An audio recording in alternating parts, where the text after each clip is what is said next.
Hey, what's up, everybody? Thank you for coming on the Monday Boost. I think this is working. I hope it is. Let me turn my music down.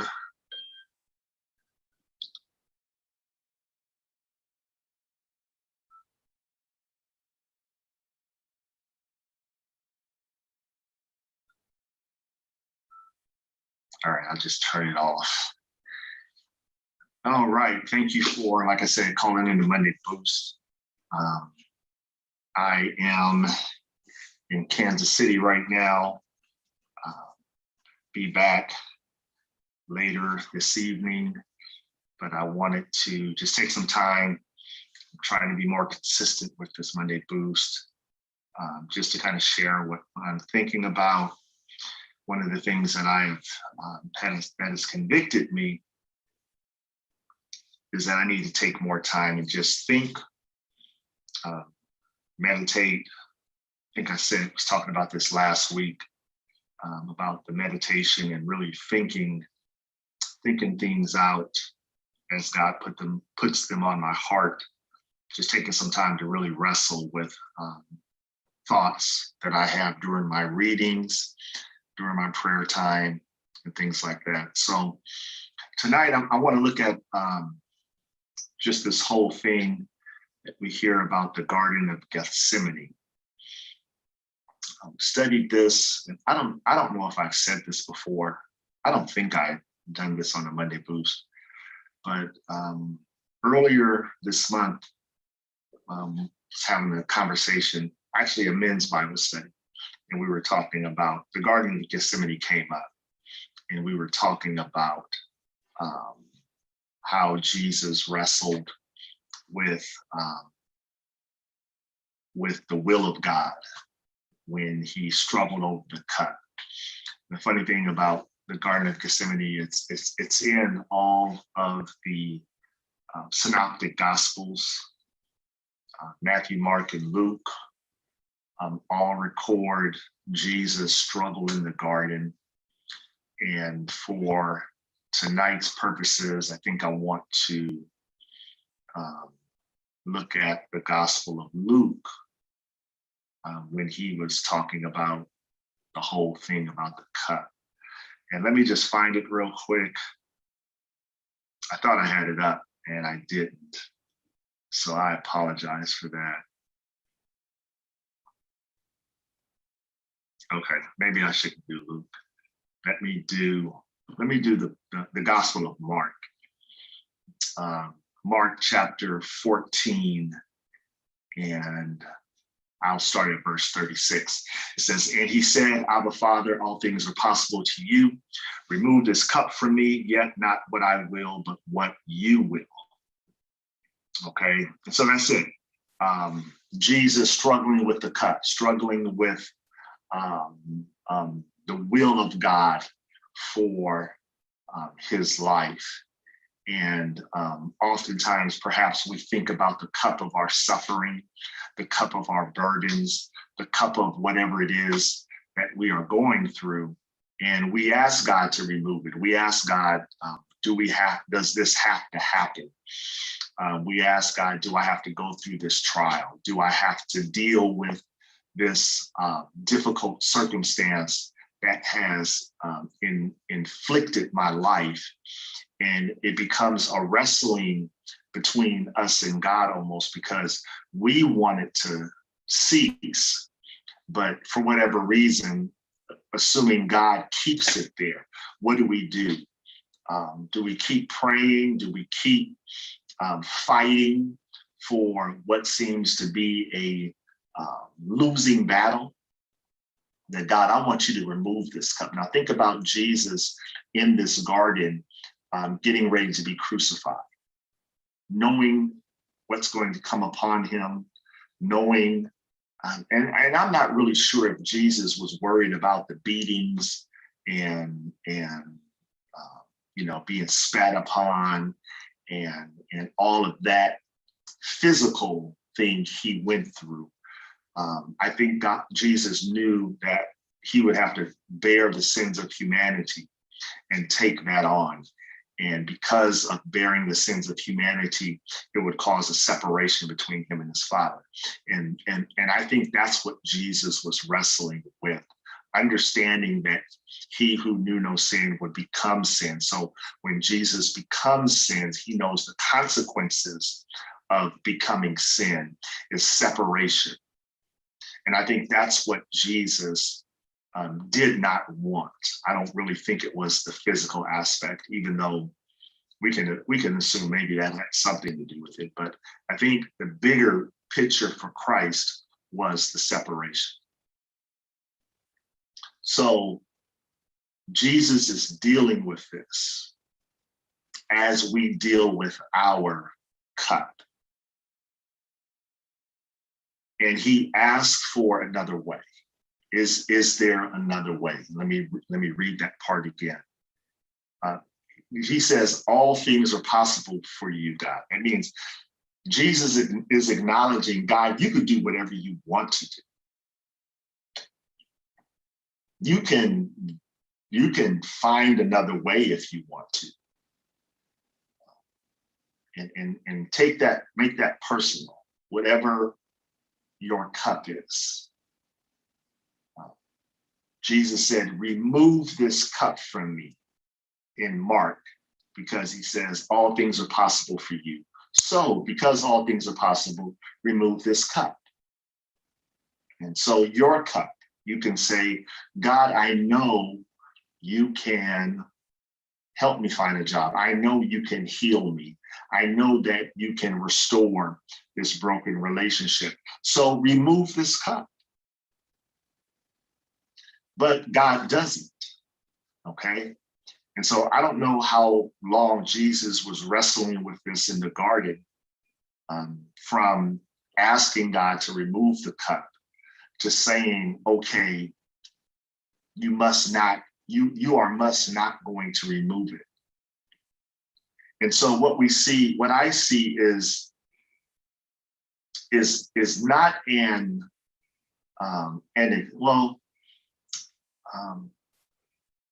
we say that Jesus wrestled and then he gave in to God. I don't see it as Jesus giving in to God. I see it as Jesus, because if Jesus is God, then Jesus can do whatever he wants.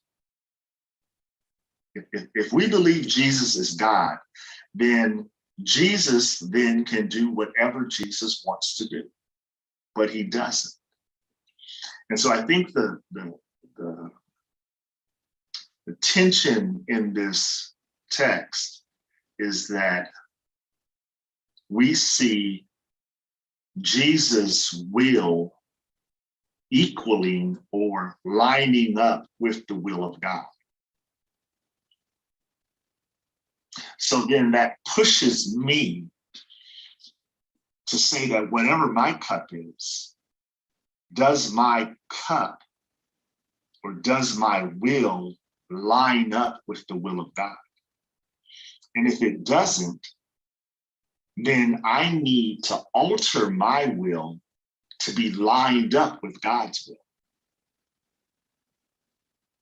Because God has a perfect plan, God's will is going to be done. And so instead of wrestling with wanting my will or my way, how about if I line up my will, my passions, my desire, my everything I have with God's will? And that's what I see. I see Jesus lining his will up to God's will, to say, God, whatever your will is, that is my will.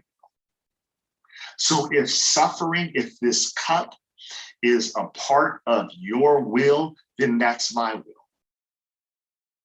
So let's transcend this and push this into your space and into my space.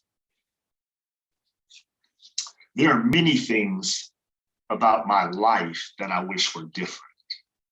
And I'm not going to get into those details. And I'm not saying I have a bad life. I'm just saying that there's certain things that I wish God would have lined up different. But for whatever reason, it wasn't God's will for that to be a part of my spiritual journey. So instead of continuing to wrestle with manipulating my will upon God, because I know that's not going to work, how about if I just say, God, whatever you want, I want. Because if you notice in the text, once Jesus said, not what I will, but what you will, then, and I'm going to look at Matthew's text because I think it's in Matthew.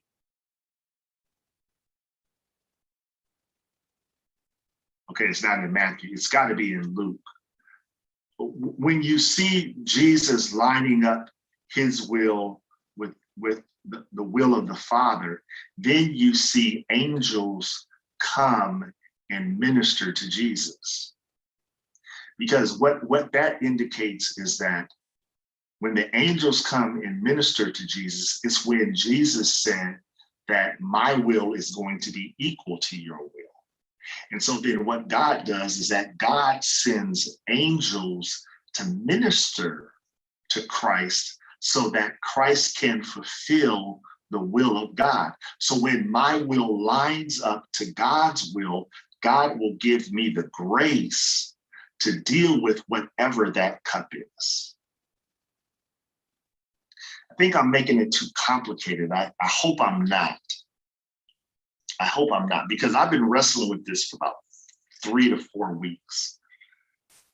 That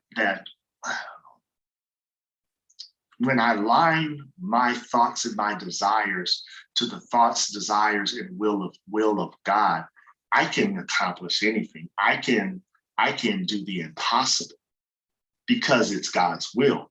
And so it's the acceptance of God's will for my life that enables me to fulfill whatever God has for me. And I think that's all I'm trying to say. I hope I didn't make this complicated, but that's the boost. The boost for this Monday is to say, God, not my will, but God, I'm going to line my will up with your will because your will is going to win. And God, as I line my will to your will, please give me the ability by your ministering angels, by the amazing grace that you bestow upon my life, allow me to fulfill the plan, the perfect plan that you have for my life so that your will may be done on earth as it is in heaven. So I don't know about you, but I'm struggling and wrestling with lining my will to God's will, because God's will is perfect and my will is not. So that's the boost for today. I hope I didn't depress you, and I hope I didn't confuse you. And if I did, I'm going to be looking back at the comments after this is done, and I'm going to try to bring clarity to what I'm trying to say. And again, sometimes my Monday boost will be just like that. It'll just be random thoughts that may not shape into a perfect 3-point sermon or anything like that. But it's just me wrestling with the text and the things that I'm meditating about so that I can have clarity in my life. And I'm sharing that with whatever audience I have to perhaps help you as I help myself. So again, we're going to try to keep this Monday Boost consistent. I pray that our time together has blessed you. Tomorrow at 6:15 a.m., we'll have our prayer time. And last week I had to take care of some family business with my parents, so I wasn't able to be on the prayer line with you, but Reverend Rochelle, she just killed it. and she's probably going to be praying more consistently in the near future. So please continue to watch, view, and share. If this ministers to you, share it with somebody else. But tomorrow at 6:15 a.m., I'll be back on and will lead our time of prayer. Wednesday at 6:30 p.m., we'll start our Bible study again. I think we're going to be in Hebrews chapter 7. So if you'd like to join us in Bible study, come back Wednesday evening at 6:30 p.m. Pacific time. That'll be on Zoom, on Facebook, and on YouTube, and on our live stream. And if you'd like the outline, please drop your email address in the chat, and I'll make sure you get an outline so that you can follow us and stay with us on Bible study. So that's Monday Boost. So I pray that God blesses you, and that God keeps you, and that God will make his face to shine upon you and grant you his peace. God bless. See you guys tomorrow.